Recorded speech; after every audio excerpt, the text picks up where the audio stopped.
మాధవి, నన్ను నువ్వెంత తొక్కాలనుకున్నా నేను నీకొక్కటే ఛాలెంజ్ చేసి చెప్తున్నా. నువ్వు నన్నెంత తొక్కాలనుకుంటావో నేనంత పైకొస్తా మాధవి. ఎందుకో తెలుసా? ప్రతి వాళ్ళ గురించి ఆలోచిస్తా కాబట్టి దేవుడు మంచి వాళ్ళ వెంబడి ఉంటాడు కానీ ఇలాంటి చెడ్డ వాళ్ళ వెంబడి ఉన్నాడు. ఒక్కటి మాత్రం ఛాలెంజ్ చేస్తున్నా. ఇది నేను ట్యూషన్స్ పెట్టడానికి కారణం నువ్వే, నిజంగా చెప్తున్నా. ఎందుకంటే నువ్వు నా గురించి అలా చెడుగా మాట్లాడినావు కదా. ఎవ్వరు రారు, ఇది క్యారెక్టర్లెస్, మంచిది కాదు, ఇవన్నీ నాకు తెలియదు అనుకున్నావా?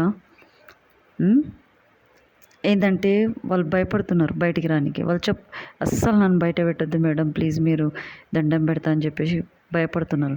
నేను అందుకోసమే వాళ్ళ పేరు కానీ వాళ్ళని మెన్షన్ చేయట్లేదు. అది రీజన్. వాళ్ళు ధైర్యంగా ఉండుంటే ఇవాళ నువ్వు లోపలికి అవుతుటివి. అర్థమైందా? ఒక్కటి చెప్తున్నా మాధవి, నువ్వు మాత్రం నీకు కౌంటింగ్ స్టార్ట్ అయింది చూడు. నాకు అసలు ఇంట్రెస్ట్ లేకుండా ట్యూషన్స్ పెట్టాలని. నువ్వు అట్లా మాట్లాడినందుకే నేను ఛాలెంజింగ్గా తీసుకొని నేను ట్యూషన్స్ పెట్టినా. అర్థమైందా? అప్పటికీ కూడా నేను ఏమనుకున్నా తెలుసా? ఒక అబ్నార్మల్ కిడ్నీ హ్యాండిల్ చేద్దామే, వద్దు మిగతా ఎందుకులే, ఆ బాబుకి లైఫ్ ఇచ్చినట్టు అనుకున్నా. కానీ ఇక ఛాలెంజింగ్గా తీసుకున్నా మాధవి. ఇప్పుడు నేనేందో నీకు చూపిస్తా చూడిగా. నువ్వు అనుకుంటున్నావేమో, ఎంతకైనా నేను స్ట్రెయిన్ తీసుకోనైనా సరే నేను ఈ పని చేస్తాను. ఇంకా ఎక్కువ చేస్తాను, ఇంకా డెవలప్ చేస్తాను. ఇంకా నేను దీన్ని, నువ్వు ఎవరికైతే చెడు చేయాలనుకుంటున్నావో వాళ్ళకి అది మంచి అవుతుందని నీకు అర్థమైతలేదు. నువ్వు నన్ను ఎంత రెచ్చగొడతావో నేను అంత పైకి ఇంకా హార్డ్ వర్క్ చేస్తాను. నువ్వు అట్లనే చెయ్యి మాధవి, నువ్వు అట్లనే చెయ్యి. నేను ఇంకా మంచి హార్డ్ వర్క్ చేస్తాను, ఓకేనా? నువ్వు నా మంచి కోరేదానివి, అవునా? నేను ఎట్లా తిట్టా చెప్పు? నాలో ఉన్న శక్తిని పైకి ఇట్లా బయటికి రానిస్తున్నావు. సో నువ్వు చెడ్డదానివి ఎట్లయితావు చెప్పు? మంచిదాన్ని కదా నాన్న నువ్వు.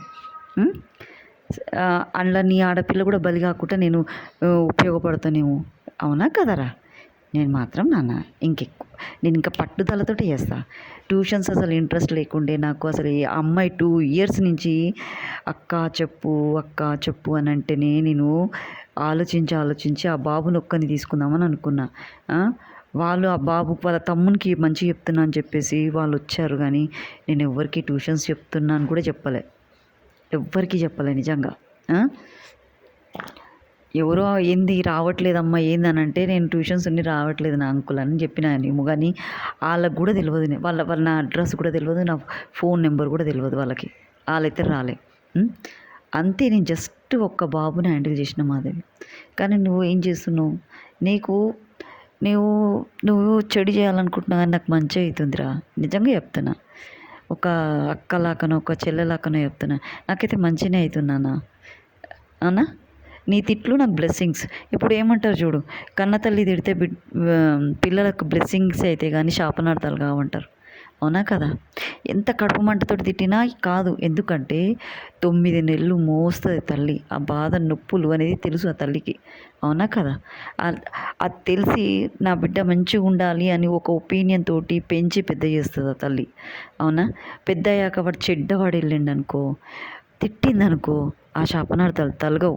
ఎందుకంటే నువ్వు కడుపులో ఉన్నప్పటి నుంచే నువ్వు వాడి గురించి మంచిగా ఆలోచించినావు కాబట్టి ఆ శాపనార్థాలు తొలుగుతాయి, ఆ కొడుకుకి తొలగవు. కానీ వేరే వాళ్ళకి చెడు చేస్తామా, తల్లికి వేస్తే తొలగవు, వేరే వాళ్ళకి చెడు చేస్తే మాత్రం తొలుగుతాయి. ఎందుకంటే వాళ్ళ మీద మనకు హక్కు లేదురా, అవునా?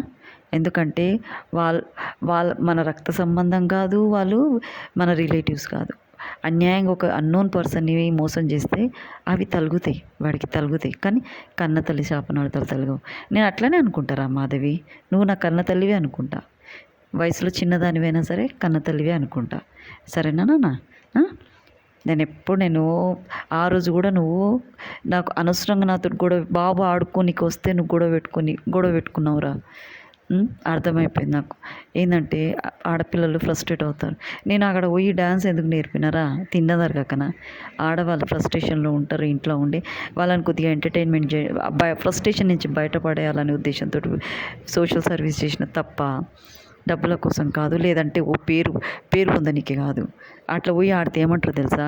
ఈ అమ్మాయి రోడ్ల మీద పోయి ఆడుతుందని తిడతారు, ఇది ఆడిదా గాడిదా అంటారు. అయినా కూడా అవన్నీ పట్టించుకోకుండా నేను అక్కడ పోయి నేను చేయించేది నిన్ను డ్యాన్స్ చేయించేది ఎందుకంటే మీకు ఉన్న పర్సనల్ మ్యాటర్స్ ఏవైతే ప్రెషర్ ఉంటుందో వాటి నుంచి బయటికి వేయాలనే ఉద్దేశంతో మాత్రమే చేపిస్తున్నాను. ఇది ఒక ఆర్ట్, ఇది ఒక కళ అనుకోనని వాళ్ళకు ముందే చెప్పి నేర్పించేసి వచ్చిందాన్ని. నాకు నువ్వెంతరా, ఇంత నువ్వు ఫ్రస్ట్రేషన్ ఉన్నావు నాన్న. ఆ ఫ్రస్ట్రేషన్ నుంచి బయటపడు. లైఫ్ చాలా అందంగా ఉంది నీది. నీదన్నా అందంగా ఉంది. నీ హస్బెండ్ నీకు కంప్లీట్ సపోర్ట్ ఉంటారా. నేను కార్లో తిప్పుతున్నాడు, బైక్లో తిప్పుతున్నాడు. ఒక్కొక్క హస్బెండ్ ఎట్లుంటాడు తెలుసా నాన్న, వేరే దాన్ని ఇంట్లో పెట్టుకొని ఉంచుకొని దాన్ని సతాయించి పెడతాడు. నీ హస్బెండ్ అలాంటివాడు కాదు. అన్నయ్య చాలా మంచోడు. అలా చెయ్యకు, తప్పు చెయ్యకు, నీ జీవితాన్ని నాశనం చేసుకోకు. ఒక ఆడపిల్లగా చెప్తున్నా, నీ ఇష్టం రా, నా బాధ్యత. బాయ్.